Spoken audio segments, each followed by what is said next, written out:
Assalamualaikum warahmatullahi wabarakatuh. Perkenalkan, nama saya Dian Wijayanti dari Program Studi Pendidikan Bahasa dan Sastra Indonesia,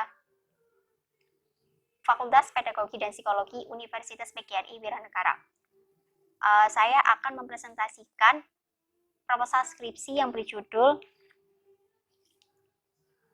Politik Seksual Terhadap Pelayan sebagai Wujud dan Objek Seksisme dalam Masyarakat Gilead, Kajian Feminisme pada Novel The Handmaid's Tale karya Margaret Atwood. Latar belakang penulisan penelitian ini adalah adanya perbedaan pria dan wanita yang sudah diperdebatkan selama berabad-abad ini, yang tidak hanya membahas tentang perbedaan tetapi juga tentang kesetaraan gender. Feminisme hadir untuk menjawab perdebatan-perdebatan yang sudah ada yang telah memarginalisasi perempuan di atas laki-laki. Ideologi dan masalah-masalah sosial umumnya bisa diangkat atau bisa termuat di dalam sebuah karya sastra, salah satunya yaitu novel. Margaret Atwood, salah satu penulis perempuan yang concern membahas tentang masalah-masalah sosial dan juga ideologi, termasuk ideologi feminisme.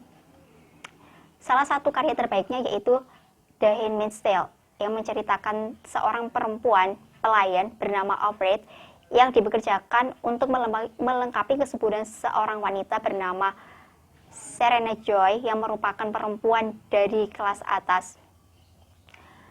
Nah, peran dari Offred di dalam novel ini merepresentasikan pelayan di Gilead, sedangkan Serena Joy merupakan perempuan yang direpresentasikan sebagai seseorang atau sosok yang mendukung gerakan patriarki yang ada di dalam masyarakat Gilead.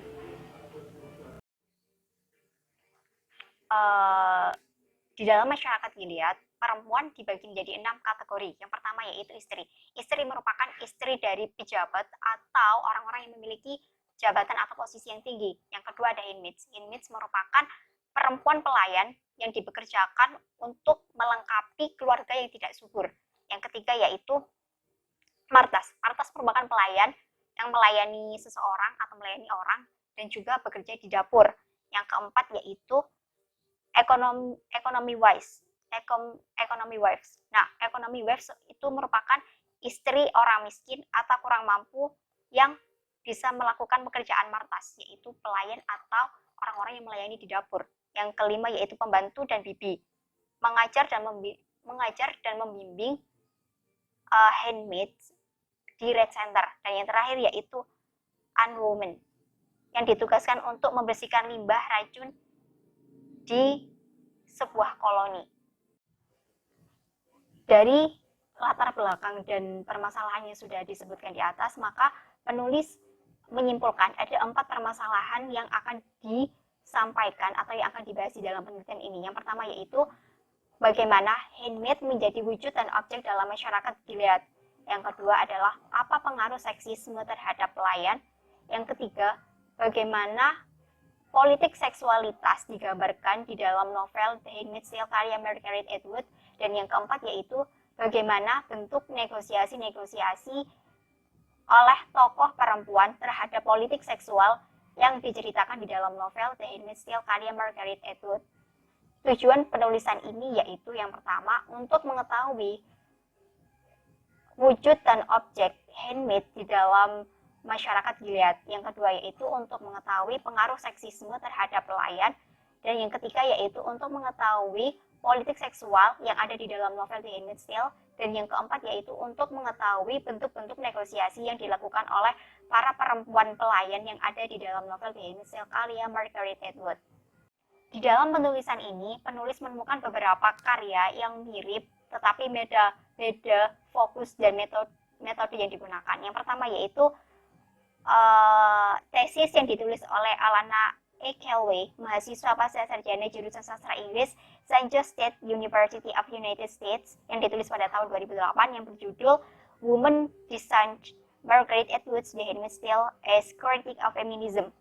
Nah, pada penelitian itu fokus pada perpecahan perempuan akibat adanya kontrol patriarkal dan misogini tradisional terhadap kelompok matriarkal. dan bentuk misogini baru, yaitu kebencian perempuan terhadap perempuan lain di dalam novel The Handmaid's Tale karya Margaret Atwood. Dan yang kedua yaitu ada tesis yang ditulis oleh Yasmina Zahra Hadid, mahasiswa pasca sarjana jurusan seni dan budaya Inggris dari Universitas Leiden, yang ditulis pada tahun 2019 dengan judul The Scientific, Economic, and Political Exploration of the Female Body in Marge Versus Women on the Edge of Time, Margaret Atwood The Handmaid's Tale, and P.D. James The Children of Men. Nah, fokus penelitian itu adalah untuk mengetahui sejauh mana tubuh perempuan menjadi alat untuk eksploitasi politik akibat dari dampak dan sistem politik, ekonomi, dan perkembangan ilmiah yang dengan mengkolerasikan 3 karya tersebut. Yang ketiga yaitu tesis yang ditulis oleh Angela Michelle Gould, mahasiswa pasca sarjana jurusan Bahasa dan Sastra Inggris Iowa State University of United States, yang berjudul The Handmaid's Tale by Margaret Atwood, Examining its Utopian, Dystopian, Feminism, and Postmodernist Traditions. Nah, pada penelitian ini fokus pada mengkaji beberapa tradisi yang diungkapkan di dalam novel The Handmaid's Tale. 4 genre utama yang dikembangkan yaitu utopian, distopia,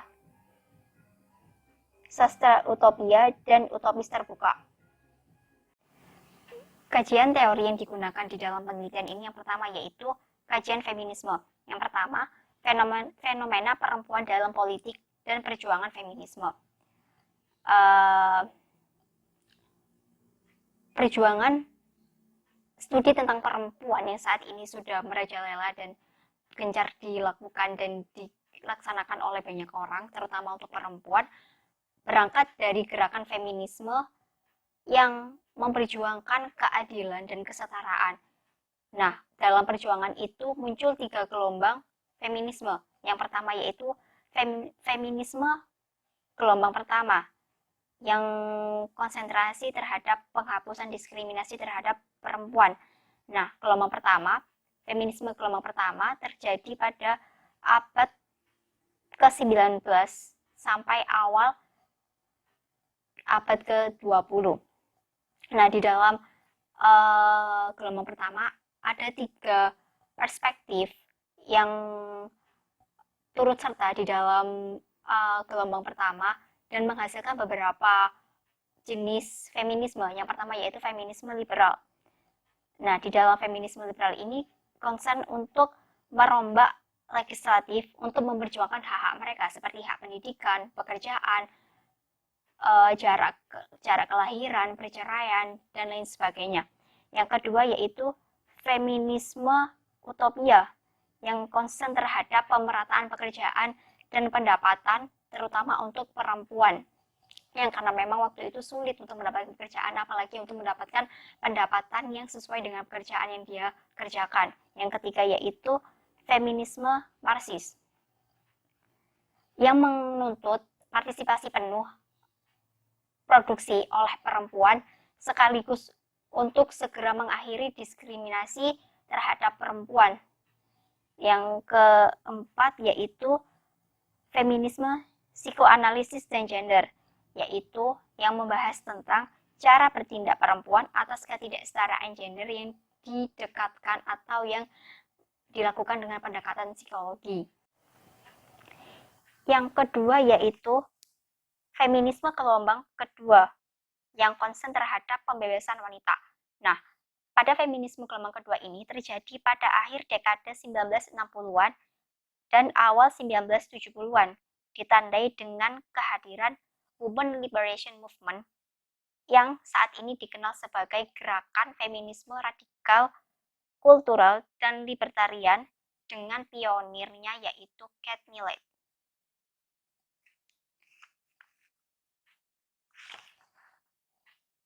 Nah, pada feminisme gelombang kedua ini, Millett mengatakan bahwa seks adalah politis, terutama karena hubungan laki-laki dan perempuan merupakan paradigma dari semua hubungan kekuasaan. Jadi, para penguasa atau sekelompok orang atau individu yang memiliki privilege berupa kekuasaan, mereka akan dengan bebas dan bisa semena-mena untuk mengeksploitasi perempuan sesuai dengan keinginannya. Nah, di sini mereka menggunakan privilege itu berupa privilege politik, di mana dengan dalih politik mereka bisa memanfaatkan perempuan tanpa adanya jerat hukum maupun mereka bebas dari mereka bebas dari jerat hukum ataupun dari norma-norma sosial yang ada. Yang ketiga yaitu feminisme gelombang ketiga yang concern terhadap identitas politik. Feminisme gelombang ketiga dimulai pada abad ke 1980-an hingga ke 1991-an. Nah, gerakan feminisme gelombang ketiga ini ditandai dengan pemahaman atas gerakan feminisme yang semakin beragam. Nah, ini terjadi pada masa postmodernisme. Nah, pada masa ini kelompok yang dimarginalkan, kelompok-kelompok yang didiskriminasi sebelumnya, mereka sekarang mendapatkan privilege, mereka lebih mendapatkan tempat dan ruang untuk mengembangkan diri, seperti mendapatkan pekerjaan, pendidikan, strata sosial mereka lebih naik, kelas sosial mereka lebih naik, dan mereka lebih bebas mengekspresikan diri, mereka lebih banyak mendapatkan ruang untuk melakukan apa yang mereka lakukan yang sebelumnya belum bisa dilakukan. Yang selanjutnya yaitu politik seksual Kate Millett. Jadi untuk politik seksual Kate Millett ini fokus kepada hal-hal seksualitas.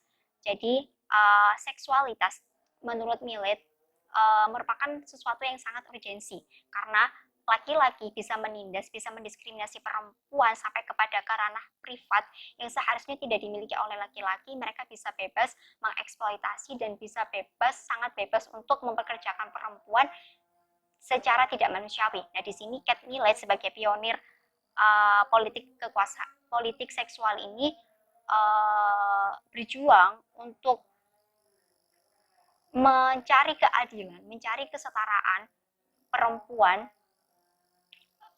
dalam hal seksualitas agar bisa mematahkan statement inferioritas seksual terhadap perempuan.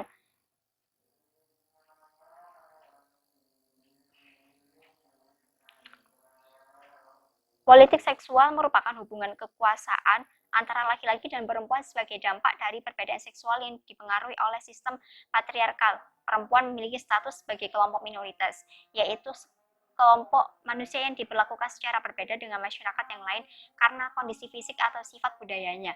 Jadi oleh doktrin perempuan yang katanya memiliki seksualitas yang inferior, maka laki-laki bisa dengan seenaknya, bisa dengan bebas, mereka bisa mengeksploitasi perempuan, mereka bisa memanfaatkan kesuburan perempuan untuk mempekerjakan mereka kepada perempuan-perempuan atau keluarga yang kurang subur, atau laki-laki bisa dengan bebas menyuruh perempuan untuk menggugurkan kandungannya atau melakukan aborsi dan lain sebagainya, atau mungkin bisa jadi perempuan dipekerjakan menjadi budak seksualitas tanpa memperhitungkan hak-hak mereka sebagai seorang perempuan.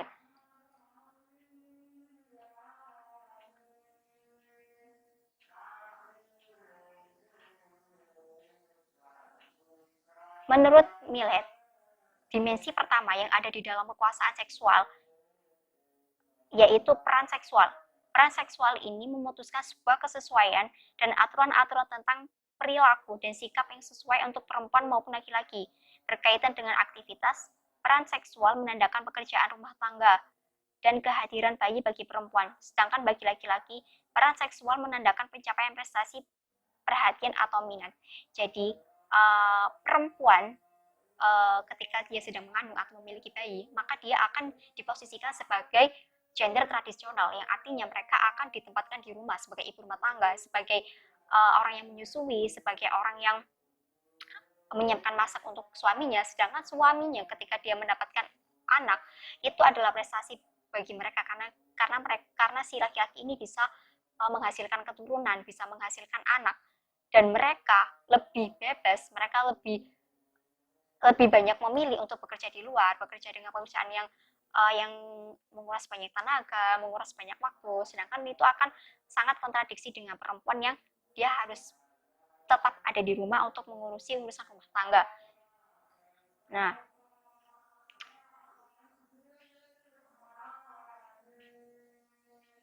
karena pada sejatinya di dalam kehidupan patriarki, kehidupan laki-laki dan perempuan itu sangat amat didasarkan dengan kategori seksual.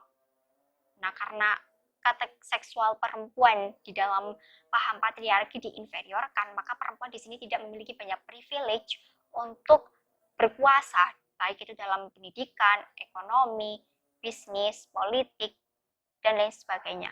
Selanjutnya yaitu metodologi penelitian. Pada penelitian ini digunakan pendekatan kualitatif yang bertujuan untuk menggambarkan apa yang dialami oleh subjek. Penelitian kualitatif ini dipilih karena bersifat luas, rinci, dan tidak rumit. Sedangkan teori yang digunakan ada dua teori. Yang pertama yaitu teori seksisme dari Natasha Walter yang digunakan untuk mengkaji bentuk-bentuk seksisme yang terjadi pada perempuan pelayan di Gilead. Nah, teori yang kedua yaitu politik seksualitas dari Kate Millett yang digunakan untuk mengkaji apakah ada bentuk politik seksualitas yang terjadi di dalam perempuan-perempuan pelayan yang ada di Gilead, yang ada di dalam novel The Handmaid's Tale karya Margaret Atwood. Sedangkan untuk instrumen penelitiannya digunakan kartu data yang digunakan untuk mencatat data-data yang berhasil dikumpulkan atau yang ditemukan. Yang selanjutnya objek dan subjek. Objek yang digunakan pada penelitian ini adalah teks berupa kata, kalimat, ataupun ungkapan yang ada di dalam novel. Sedangkan subjeknya yaitu novel The Handmaid's Tale karya Margaret Atwood. Data dan sumber data. Data pada penelitian ini yaitu novel The Handmaid's Tale karya Margaret Atwood, sedangkan sumber data dibagi menjadi dua. Yang pertama yaitu data primer. Data primer sendiri itu novel asli dari Margaret Atwood yang berjudul The Handmaid's Tale, dan data sekunder. Data sekunder ini berupa buku ataupun karya ilmiah seperti artikel, skripsi, tesis, dan lain sebagainya. Yang terakhir yaitu tahapan penelitian. Yang pertama pengumpulan data. Pengumpulan data di sini digunakan dua teknik yaitu dokumentasi dan studi pustaka.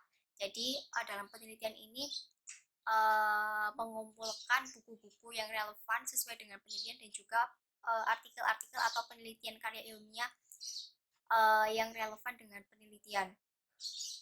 Selanjutnya yaitu teknik pengumpulan data. Teknik pengumpulan data dalam penelitian ini menggunakan teknik simak catat. Jadi penelitian ini dimulai dari membaca novel secara berulang-ulang, selanjutnya